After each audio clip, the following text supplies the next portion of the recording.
नया युग नया भारत यानी एम न्यूज भारत। और ये है एम न्यूज भारत के जाबाज सिपाही जो देश के कोने कोने से ढूंढ कर लाते हैं खबर और आप तक पहुंचाते हैं। सभी भाइयों का नमस्कार और आप देख रहे हैं एम न्यूज भारत महेंद्रपाल त्यागी के साथ।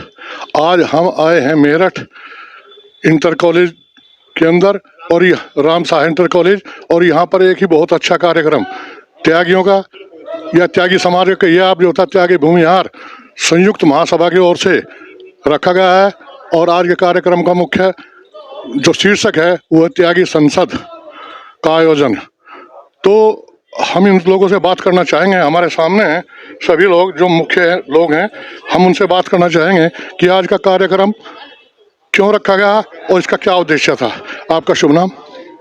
मेरा नाम रतीश प्रकाश त्यागी है। एम न्यूज भारत में आपका स्वागत है। एम न्यूज भारत में आपका स्वागत है और मैं त्यागी समाज मेरठ का अध्यक्ष हूँ। आज की इस सभा का और संसद का जो उद्घाटन अभिप्राय था वो ये था कि त्यागी समाज की कुछ प्रमुख मांगे हैं। पहली मांग तो ये है कि हमें आरक्षण दिया जाए। दूसरी मांग हमारी त्यागी समाज के रेजिमेंट बनाने की मांग थी हमारी। तीसरा ये था कि राजनीति में हमें उचित प्रतिनिधित्व दिया जाए, जिस संख्या में हमें उसके हिसाब से हमें प्रतिनिधित्व दिया जाए। संसद में, लोकसभा में, राज्यसभा में, विधानसभा में हमारे एमएलसी और राज्यसभा मेंबर बनाए जाएं। जैसा आपने अभी कहा कि जो मांगे थी आपकी प्रमुख मांगे थी त्यागी समाज की, यानी आपकी क्या बल्कि पूरे त्यागी समाज की कहना चाहिए, प्रमुख मांगे थी वो आपने रखी। तो इस आज की सभा का जो नाम रखा गया त्यागी संसद, इसका क्या कारण था कि त्यागी संसद इसका नाम रखा गया? क्या होना था इसमें? इसका मतलब ये था कि आपस में विचार विमर्श करके हमारी बात सुने, हम लोगों की बात सुने और उस पर निर्णय लें कि हमें आगे क्या करना अगर ये मांगे हमारी पूरी नहीं हुई। आपने प्रथम मांग जो बताई उसके बारे में आपने क्या विचार रखे? जो आरक्षण का विषय है उसमें हमारी मांग है कि हमारे त्यागी समाज को भी इसमें आरक्षण दिया है, अति पिछड़े वर्ग में। क्योंकि हमारे बच्चे, दूसरे समाज के बच्चे हमसे आगे निकल रहे हैं। हमारे समाज के बच्चे पढ़े लिखे और इंटेलिजेंट हैं, होशियार हैं, लेकिन उन्होंने कहीं रोजगार नहीं मिल रहा है। इसका मुख्य कारण है आरक्षण। आरक्षण में हमारे बच्चे 90% पाते हैं, वो रह जाते हैं। दूसरे बच्चे 38% पाते हैं, 32% पाते हैं, वो आगे निकल जाते हैं। तो हमारी प्रमुख मांग है कि समाज को आरक्षण दिया जाए। धन्यवाद, बहुत बहुत शुक्रिया। आपका शुभ नाम? प्रदीप त्यागी, राष्ट्रीय संगठन मंत्री, त्यागी भूमिहार संयुक्त महासभा। एम न्यूज का बहुत बहुत स्वागत। देखिए, आज के कार्यक्रम से हमने ये मैसेज दिया है शासन को भी और अपने प्रशासन में भी मैसेज गया अच्छा कि आज समाज को जरूरत है इस चीज़ की। सबसे पहले हमें नौकरी में आरक्षण जो हम मांग रहे हैं वो एक रीजन है, क्योंकि अब हमारे पास जो कहते थे कि भाई त्यागी तो जमींदार है, त्यागी तो कोई हाथी वाला बताता है, कोई हवेली वाला है। आज वो हाथी हवेली वाले अब नहीं रहे, अब एक सिमट गया है दो। हम सब आज की त्यागी स्थिति ये आ रही है, कोई 5 बीघे में, कोई 10 बीघे तक सिमट गया है, कोई 50-100 बीघे का जमींदार नहीं रहा। इसलिए हमारे समाज के बच्चों को अब जितनी योग्यता के आधार पे उन्हें पूरा हक नहीं मिल रहा है, हमें उन्हें हक दिलाना है। हमारे यहाँ बच्चे एक से एक इंटेलिजेंट है और मादा रखते हैं और समाज के बच्चों से भी आगे निकलने का, क्योंकि हमारे बच्चे विश्व में नाम कमा रहे हैं, इसीलिए हम अपना हक मांग रहे हैं। आज के कार्यक्रम में कितने लोग उपस्थित रहे? आज के कार्यक्रम की संख्या हमारी 350 की संख्या रही है और इसमें समाज ने ये दिखा दिया कि हम साथ हैं। जो भी आंदोलन करना है, धरना रखना, आप रखिए और इस समाज को कहीं न उच्च स्थान दिलाइए। मेरा नाम मांगेराम त्यागी है। थोड़ा परिचय हो। मैं भारतीय किसान यूनियन का जो है वरिष्ठ राष्ट्रीय उपाध्यक्ष भी हूँ राजनीतिक का। कहाँ से हैं आप? मैं सियाना से हूँ। एम न्यूज भारत में आपका स्वागत है। शुक्रिया, धन्यवाद। आज का कार्यक्रम जो हुआ उस कार्यक्रम में जो मुद्दे थे वो मुद्दे हमारे सामने आए। तो आप कुछ लोग ये भी बोल रहे थे भाषण में, अपने भाषण के अंदर बोल रहे थे कि त्यागी समाज कमजोर है। त्यागी समाज किस क्षेत्र में कमजोर दिखाई देता है? दरअसल क्या है, जो अभी सारे हमारे विद्वान मेरी कौम के और मेरे बहादुर बुजुर्ग साथी भी जो कहा है वो बिल्कुल ठीक है। और कमजोर हमें इसलिए लगता है कि जो हमारे पूर्वज थे, प्रकाशवीर शास्त्री जी, महावीर सिंह त्यागी जी, जब हम उन्हें देखते हैं और अपने बुजुर्गों को देखते हैं और उनके कारनामे जो थे समाज के अंदर उन्हें देखते हैं और आज का जो समय है उसे देखते हैं, तो हम ये महसूस करते हैं कि कहीं ऐसा तो नहीं कि हम कुछ कमजोर हुए हों पहले से। हालांकि अभी हम कमजोर हुए नहीं हैं, लेकिन कमजोर होने की तरफ अग्रसित हैं, जा रहे हैं उस रास्ते पे। क्योंकि आज समाज के अंदर जो बिखराव की हमारे की स्थिति है, हालांकि जो आज ये त्यागी संसद का यहाँ पर एक गठन हुआ है और एक ये प्रोग्राम हुआ है, इससे एक बल मिलेगा बिरादरी के लिए। और इसे देख के ये लगता है कि कहीं ऐसा तो नहीं कि हम बिखराव की तरफ ज्यादा जा रहे हैं। अगर जा रहे हैं तो उसी के अनुसार फिर ये जो यहाँ पे आज एक गठन भी कर रहे हैं। अभी आपने कहा कि त्यागी समाज को देख करके, आज की परिस्थितियों को देख करके ऐसा लगता है कि हम कहीं बिखराव की ओर तो नहीं जा रहे हैं। तो ऐसा क्या प्रतीत होता है आपको कि हम बिखराव की ओर जा रहे हैं? प्रतीत ये होता है कि हम लाखों की तादाद में हैं, लाखों की तादाद में यहाँ है इस क्षेत्र में। कहीं सरकारी कोई प्रतिनिधित्व तो हमारी तरफ से नहीं है, ना ही कोई सरकार हमें तवज्जो दे रही है। तो जो कौम संगठित नहीं होती हैं, उन कौमों को तवज्जो कभी नहीं मिलती है। इसलिए हमें संगठित भी होना पड़ेगा और सरकारों से लड़ना भी पड़ेगा।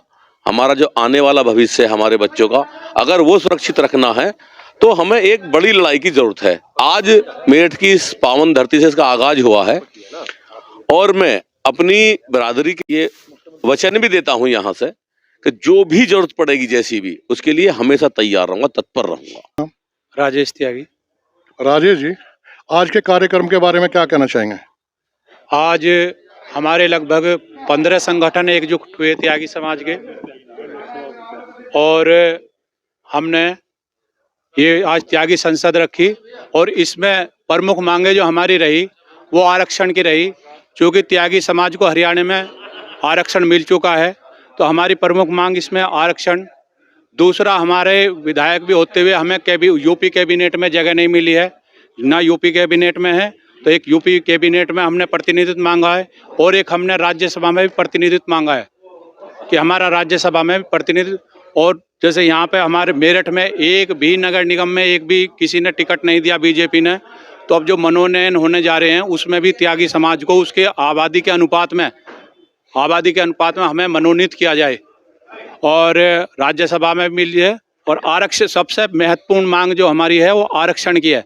क्योंकि जमीनें तो जमींदार एक्ट ने छीन ली हमसे और नौकरी आरक्षण ने छीन ली, इसलिए आरक्षण सबसे पहले जरूरी है। ये हमारा मेन मुद्दा है। लगातार कई साल से हमारी ये मांग चल रही है।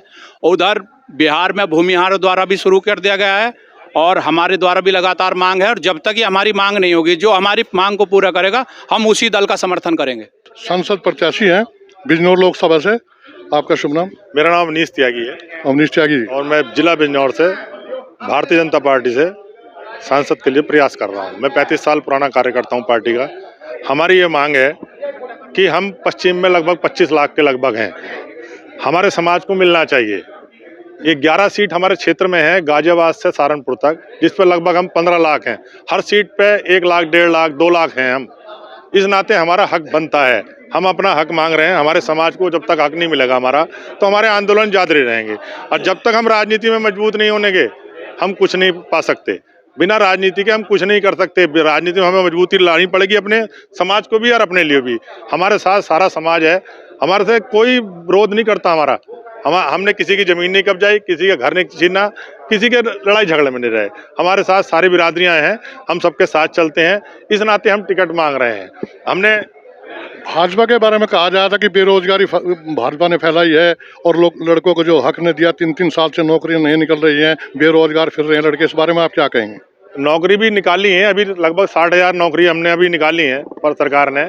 और ये अलग बात है, हमारे जो आरक्षण दिया हुआ है, कुछ लोग ओबीसी का आरक्षण भी ले रहे हैं, कुछ लोग जनरल का भी ले रहे हैं, और अब चाह रहे हैं कि सेंट्रल में भी हमें आरक्षण मिल जाए। ऐसा नहीं होगा। हमारे समाज के बच्चे भी तो काम करेंगे, सब जगह आगे बढ़ेंगे। एक बार अगर मुझे चुन लिया जाता है तो मैं इस क्षेत्र के कोई काम ऐसा नहीं छोड़ूंगा जिसके काम पूरा नहीं होगा।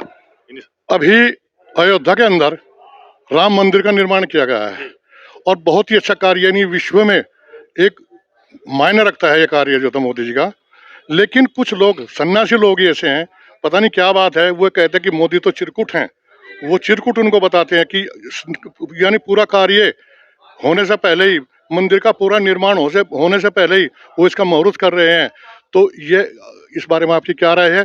और कुछ लोग ये कहते हैं कि रामायण क्या, महाभारत क्या, और ये राम जो थे ये फर्जी हैं, लोग बाग जो थे इनका अस्तित्व ही नहीं है कुछ समाज के अंदर, तो उनके बारे में क्या राय है आपकी? उस समाज में भी, साधु संतों के समाज में कुछ लोग ऐसे आ गए हैं जो दूसरी पार्टियों से बिलोंग करते हैं। उन लोगों को हम क्या कहेंगे? अखिलेश यादव पिछले चुनाव में भी लड़े, उनके पास भी कुछ महाराज थे। उन महाराजों पर हम आरोप नहीं लगाएंगे, वे भी हमारे हैं। जब उन्हें काम अच्छा होता हुआ दिखाई देगा तो वे भी हमारे साथ आएंगे। इतना बढ़िया काम हो रहा है अयोध्या में कि पूरे विश्व में ऐसी कोई जगह नहीं जो अयोध्या का मुकाबला कर सके। अब पहली बार अयोध्या में इस तरह का काम हुआ है। वहाँ के लोग, मैं गया हूँ अयोध्या भी, मैं रामलला के दर्शन भी करने गया था, तो वहाँ जो लोग रहते हैं, रहने वाले हैं, वे बहुत खुश हैं कि वो 500 साल पुरानी बीमारी खत्म हुई है और आज अयोध्या उस मुकाम पे पहुंचने वाली है जहां हम वर्ल्ड में किसी को नहीं देख सकते। कोई हमारे सामने नहीं है, इतना काम वहां हुआ है और इतना होने वाला है। अब 22 तारीख को मंदिर का उद्घाटन मोदी जी करेंगे, हमारे प्रधानमंत्री। उसके बाद वहां इतना रोजगार लोगों को मिलेगा, लाखों लोगों को रोजगार मिलेगा, प्रत्यक्ष अप्रत्यक्ष तमाम। वहाँ एयरपोर्ट बढ़िया बना है, रेलवे स्टेशन बढ़िया बना है और जो सड़कें हैं जाल बिछा दिया गया है। आप वहां जाइए और देखिए, तो काम बहुत हो रहे हैं। ये योगी जी और मोदी जी की श्रद्धा की यानी धर्म संस्कृति की बात है, वो धर्म को ज्यादा मानते हैं, या राजनीति के क्षेत्र में, यानी इस मुद्दे को जो था मंदिर के मुद्दे को हम राजनीतिक क्षेत्र में देख सकते हैं? नहीं, सरकारें तो पहले भी रही हैं, उन लोगों ने क्यों नहीं कोशिश करी, कभी प्रयास नहीं करा। अब सबसे भारतीय जनता पार्टी की सरकार आई है, इन लोगों ने कोशिश करी है और इस मुद्दे को ऐसा हाईलाइट कर दिया है कि हम जो कभी सोचते भी नहीं थे। मैं भी जब से हूँ, सन 87 से हूँ, मैंने कभी नहीं सोचा था कि हम हिंदी राज्यों को छोड़ गए दूसरे राज्यों में भी निकल सकते हैं। आज मोदी जी की पहचान है, अब वर्ल्ड में, पूरे वर्ल्ड में उन्होंने नाम कमाया है और हिंदुस्तान के अंदर यह स्थिति है कि ये अपने बूते पे सरकार बनाते हैं और अब के हम 400 सीटों करीब पहुंचने वाले हैं। ये हमारा उम्मीद है, हमें उम्मीद है। क्या अब की बार नरेंद्र मोदी जी जो हमारे माननीय प्रधानमंत्री हैं वो हैट्रिक लेंगे? अब के 300 से ऊपर जाने वाले हैं और हैट्रिक तो हुई भी है। इलेक्शन तो बाद में होगा, हैट्रिक हुई भी है। ये तो मोदी जी का नाम है और मोदी, हम पे कोई विकल्प नहीं है। दूसरी पार्टी जितना बोलती है उतना ही हमारा काम बढ़िया होता है और मोदी जी के काम 370 हमने हटाई है, राम मंदिर हमने बनाया है और सड़कों का जाल, आप कहीं से कहीं चले जाइए, मेरठ चले जाइए, दिल्ली चले जाइए या लखनऊ चले जाइए। लोग ये कहते हैं कि आम जनता कहते हैं कि 370 धारा हटाई है, तो इससे हमें क्या लाभ हुआ? 370 हटाई है। ये जो पत्थरबाजी पहले हमारे सैनिकों पर होती थी, अब वो कहीं भी आपको पत्थरबाजी देखने को नहीं मिलती है, सुनने को नहीं मिलती है। और सब देश को एक कानून बना के समझा है और उसी कानून के थ्रू कश्मीर हमारा चल रहा है। धन्यवाद, बहुत बहुत शुक्रिया। आप देख रहे थे न्यूज़ भारत, महेंद्र पाल त्यागी के आपका साथ। बहुत-बहुत